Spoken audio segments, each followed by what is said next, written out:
ಆತ್ಮೀಯ ಬಂಧುಗಳಿಗೆ ನಮಸ್ಕಾರ. ನಾವಿಂದು ಬಾಬೂಜಿ ಮಹಾರಾಜರ ಸತ್ಯೋದಯ ಎನ್ನುವ ಪುಸ್ತಕದ ಸಾಕ್ಷಾತ್ಕಾರ ಎನ್ನುವ ಅಧ್ಯಾಯದ ಮತ್ತಷ್ಟು ವಿಷಯಗಳನ್ನು ತಿಳ್ಕೊಳ್ಳೋಣ. ನಾವು ಮೊದಲಿನ 2 ಸಂಪತ್ತಿಗಳ ಬಗ್ಗೆ ತಿಳಿದುಕೊಂಡೆವು. ಈಗ 3ನೇದಾದ ಉಪರತಿಗೆ ಬರೋಣ. ಉಪರತಿ ಎಂದರೆ ಹಿಂದಕ್ಕೆ ಸರಿಯುವುದು. ಈ ಸ್ಥಿತಿಯಲ್ಲಿ ಮನುಷ್ಯನು ಪರಲೋಕಕ್ಕೆ ಸಂಬಂಧಪಟ್ಟವುಗಳನ್ನೊಳಗೊಂಡ ಎಲ್ಲ ಇಚ್ಛೆಗಳಿಂದ ಮುಕ್ತನಾಗಿರುವನು. ಆತನು ಜಗತ್ತಿನ ಯಾವ ವಸ್ತುವಿನಿಂದಲೂ ಆಕೃಷ್ಟನಾಗಲಾರನು. ಆತನ ಮನಸ್ಸು ಯಾವಾಗಲೂ ಒಂದರಲ್ಲೇ ಸತ್ಯದಲ್ಲೇ ಕೇಂದ್ರೀಕೃತವಾಗಿರುತ್ತದೆ. ಅದು ವೈರಾಗ್ಯದ ಸ್ಥಿತಿಯಿಂದ ಈ ರೀತಿಯಲ್ಲಿ ಬೇರೆಯಾಗಿರುತ್ತದೆ. ವೈರಾಗ್ಯವು ಪ್ರಾಪಂಚಿಕ ವಸ್ತುಗಳಲ್ಲಿ ತಿರಸ್ಕಾರವನ್ನು ಉಂಟು ಮಾಡಿದರೆ, ಉಪರತಿಯಲ್ಲಿ ಆಕರ್ಷಣೆ ಹಾಗೂ ಜಿಗುಪ್ಸೆ ಇವೆರಡೂ ಭಾವನೆಗಳು ಲೋಪವಾಗಿರುತ್ತದೆ. ವೈರಾಗ್ಯವು ನಿಜವಾಗಿಯೂ ಈ ಉಚ್ಚತರ ಸ್ಥಿತಿಯ ಅಪೂರ್ವವಾದ ರೂಪವಾಗಿದೆ.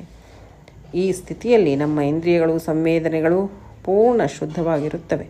ನಾವು ಎಲ್ಲ ಬಾಹ್ಯ ವಸ್ತುಗಳಿಂದ ಬೇಸತ್ತು ಅವು ಗಮನಾರ್ಹವಲ್ಲವೆಂದು ಭಾವಿಸಿ ಅವುಗಳಿಂದ ಸಂಬಂಧವನ್ನು ಕಡಿದುಕೊಳ್ಳುವೆವು. ಪ್ರಪಂಚದ ಆಸಕ್ತಿಯ ಪರಿಣಾಮದಿಂದ ನಾವು ಮುಕ್ತರಾಗುವೆವು. ಸ್ವರ್ಗದ ಸುಖವು ಕೂಡ ಇಂಥ ಮನುಷ್ಯನಿಗೆ ಯಾವ ಮೋಹವನ್ನು ಉಂಟು ಮಾಡದು. ಮೋಕ್ಷ ಅಥವಾ ಶಾಶ್ವತ ಮುಕ್ತಿಯಂಥ ಉನ್ನತ ಆದರ್ಶಗಳಿಂದ ಕೂಡ ಆತನು ಆಕೃಷ್ಟನಾಗಲಾರನು. 4ನೇ ಸಂಪತ್ತಿಯು ತಿತಿಕ್ಷೆ ಅಥವಾ ಮನಸ್ಥೈರ್ಯ. ಈ ಹಂತದಲ್ಲಿ ಮನುಷ್ಯನು ತನಗೆ ದೇವರು ಕೊಟ್ಟದರಲ್ಲಿ ಪೂರ್ಣ ತೃಪ್ತಿಯಿಂದಿರುವನು. ಆತನಿಗೆ ಮಾನಾಪಮಾನಗಳ, ಹರ್ಷಾಮರ್ಷಗಳ ಅನಿಸಿಕೆ ಇರುವುದಿಲ್ಲ. 5ನೇಯ ಶ್ರದ್ಧೆ. ಇದೊಂದು ಉಚ್ಚ ಸ್ಥಿತಿ.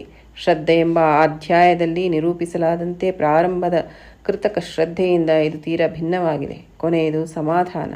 ಇದು ಗುರುವಿನ ಇಚ್ಛೆಗೆ ಅರಿವು ಕೂಡ ಇರದಂತೆ ಹೊಂದಿಕೊಂಡಿರುವ ಸ್ಥಿತಿ.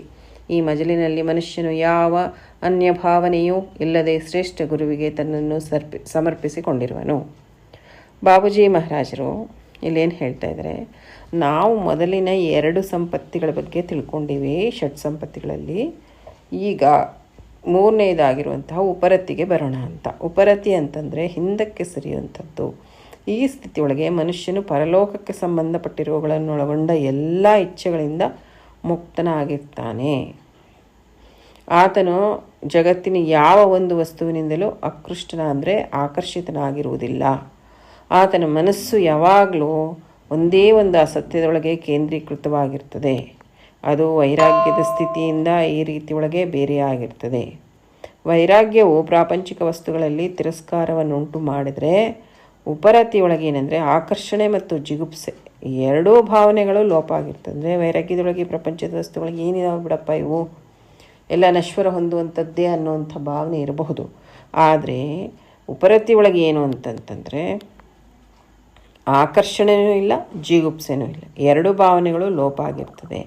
ವೈರಾಗ್ಯ ನಿಜವಾಗ್ಲೂ ಈ ಒಂದು ಉಚ್ಚತರ ಸ್ಥಿತಿಯ ಅಪೂರ್ವವಾದಂತಹ ರೂಪ ಇದು. ಈ ಸ್ಥಿತಿಯೊಳಗೆ ನಮ್ಮ ಇಂದ್ರಿಯಗಳು ಸಂವೇದನೆಗೆ ಪೂರ್ಣ ಶುದ್ಧವಾಗಿರ್ತದೆ.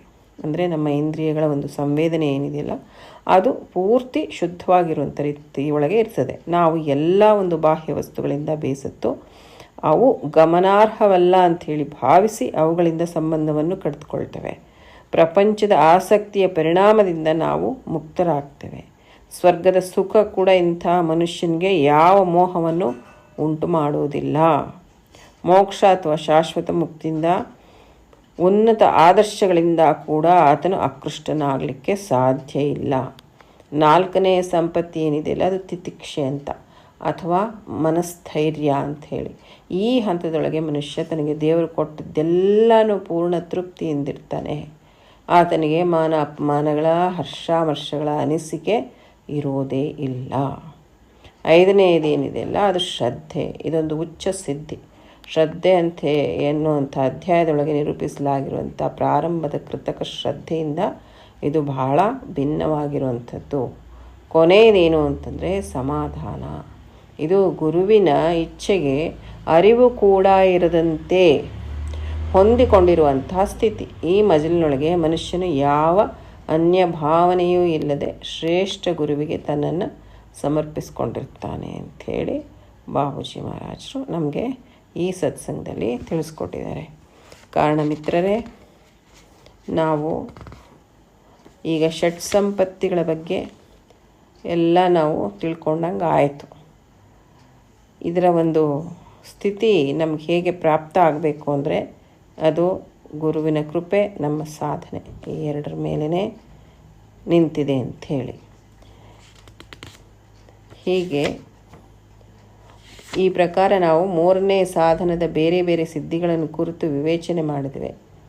ಈಗ ನಾವು ಸಾಧನ ಚತುಷ್ಟಯದಲ್ಲಿ ಕೊನೆಯದಾದ ಮುಮುಕ್ಷತ್ವಕ್ಕೆ ಬರುವೆವು. ಈ ಹಂತಕ್ಕೆ ಬಂದ ಮೇಲೆ ಕೇವಲ ಸತ್ಯದೊಂದಿಗೆ ಗಾಢ ಸಂಪರ್ಕ ಬೆಳೆಸುವುದನ್ನುಳಿದು ಇಲ್ಲವೇ ಶೂನ್ಯ ವ್ಯವಸ್ಥೆಯಲ್ಲಿ ಪೂರ್ಣ ಲಯವಾಗುವುದನ್ನುಳಿದು ಬೇರೇನೂ ಸಾಧಿಸುವುದು ಉಳಿಯುವುದಿಲ್ಲ.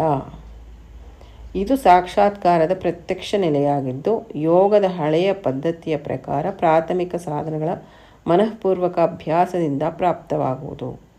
ಆಧುನಿಕ ಪದ್ಧತಿಯಾದ ಸಹಜ ಮಾರ್ಗವು ಹಳೆಯ ದಾರಿಯಿಂದ ಯಾವ ರೀತಿಯಲ್ಲಿ ಕವಲೊಡೆಯುವುದೆಂದರೆ ಅಷ್ಟಾಂಗ ಯೋಗದ ಬೇರೆ ಬೇರೆ ಸೋಪಾನಗಳಲ್ಲಿ ಒಂದೊಂದನ್ನು ಪ್ರತ್ಯೇಕವಾಗಿ ತೆಗೆದುಕೊಳ್ಳುವುದಿಲ್ಲ. ಈ ಪದ್ಧತಿಯಲ್ಲಿ ಆಸನ, ಪ್ರಾಣಾಯಾಮ, ಧ್ಯಾನ, ಧಾರಣ ಮತ್ತು ಸಮಾಧಿಗಳನ್ನು ಏಕಕಾಲಕ್ಕೆ ಧ್ಯಾನ ಕ್ರಮದಲ್ಲಿ ತೆಗೆದುಕೊಳ್ಳಲಾಗುವುದು. ಧ್ಯಾನವು ಕ್ರಮೇಣ ಏಕಾಗ್ರತೆ ಅಥವಾ ಸಮಾಧಿಯನ್ನು ತರುವುದು. ಹೀಗೆ ನಾವು ಯೋಗದ ಕೊನೆಯ ಸೋಪಾನವಾದ ಸಮಾಧಿಯತ್ತ ಸಹಜ ಗತಿಯಲ್ಲಿ ಸಾಗುವೆವು. ಬಾಬೂಜಿ ಮಹಾರಾಜರು ಏನು ಹೇಳ್ತಾ ಇದ್ದಾರೆ, ಈ ಪ್ರಕಾರ ನಾವು ಮೂರನೆಯ ಸಾಧನದ ಬೇರೆ ಬೇರೆ ಸಿದ್ಧಿಗಳನ್ನು ಕುರಿತು ವಿವೇಚನೆ ಮಾಡಿದ್ದೇವೆ. ಈಗ ನಾವು ಸಾಧನ ಚತುಷ್ಟಯದೊಳಗಿರುವಂಥ ಕೊನೆಯದಾದಂಥ ಮುಮುಕ್ಷತ್ವಕ್ಕೆ ಬರಬೇಕು. ಈ ಹಂತಕ್ಕೆ ಬಂದ ಮೇಲೆ ಕೇವಲ ಸತ್ಯದೊಂದಿಗೆ ಗಾಢವಾದಂಥ ಸಂಪರ್ಕ ಬೆಳೆಸುವುದನ್ನುಳಿದು ಇಲ್ಲದೆ ಶೂನ್ಯಾವಸ್ಥೆಯಲ್ಲಿ ಪೂರ್ಣ ಲಯವಾಗುವುದನ್ನುಳಿದು ಬೇರೇನೂ ಸಾಧಿಸುವುದು ಉಳಿಯುವುದಿಲ್ಲ. ಇದು ಸಾಕ್ಷಾತ್ಕಾರದ ಪ್ರತ್ಯಕ್ಷ ನೆಲೆಯಾಗಿದ್ದು ಯೋಗದ ಹಳೆಯ ಪದ್ಧತಿಯ ಪ್ರಕಾರ ಪ್ರಾಥಮಿಕ ಸಾಧನಗಳ ಮನಃಪೂರ್ವಕ ಅಭ್ಯಾಸದಿಂದ ಪ್ರಾಪ್ತವಾಗ್ತದೆ. ಆಧುನಿಕ ಪದ್ಧತಿಯಾದ ಸಹಜ ಮಾರ್ಗವು ಹಳೆಯ ದಾರಿಯಿಂದ ಯಾವ ರೀತಿಯಲ್ಲಿ ಕವಲೊಡೆಯುವುದೆಂದರೆ ಅಷ್ಟಾಂಗ ಯೋಗದ ಬೇರೆ ಬೇರೆ ಸೋಪಾನಗಳೊಳಗೆ ಒಂದೊಂದನ್ನು ಪ್ರತ್ಯೇಕವಾಗಿ ತೆಗೆದುಕೊಳ್ಳುವುದಿಲ್ಲ. ಇಲ್ಲಿ ಈ ಪದ್ಧತಿಯೊಳಗೆ ಆಸನ, ಪ್ರಾಣಾಯಾಮ, ಧ್ಯಾನ, ಧಾರಣ ಮತ್ತು ಸಮಾಧಿಗಳು ಏಕಕಾಲಕ್ಕೆ ಧ್ಯಾನ ಕ್ರಮದಲ್ಲಿ ತೆಗೆದುಕೊಂಡು ಬಿಡ್ತೇವೆ ನಾವು. ಧ್ಯಾನ ಕ್ರಮೇಣ ಏಕಾಗ್ರತೆ ಅಥವಾ ಸಮಾಧಿಯನ್ನು ತರ್ತದೆ. ಹೀಗೆ ನಾವು ಯೋಗದ ಕೊನೆಯ ಸೋಪಾನವಾಗಿರುವಂಥ ಸಮಾಧಿಯತ್ತ ಸಹಜ ಗತಿಯೊಳಗೆ ನಾವು ಸಾಕ್ತೇವೆ ಅಂಥೇಳಿ ಬಾಬೂಜಿ ಮಹಾರಾಜರು ನಮಗೆ ತಿಳಿಸ್ಕೊಟ್ಟಿದ್ದಾರೆ. ಕಾರಣ ಮಿತ್ರರೇ, ಇಲ್ಲಿಗೆ ಈ ಸತ್ಸಂಗವನ್ನು ಮುಗಿಸೋಣ. ಮತ್ತಷ್ಟು ವಿಷಯಗಳನ್ನು ಬರೋ ಸತ್ಸಂಗದಲ್ಲಿ ತಿಳ್ಕೊಳ್ಳೋಣ. ಅಲ್ಲಿವರೆಗೂ ನಮಸ್ಕಾರ.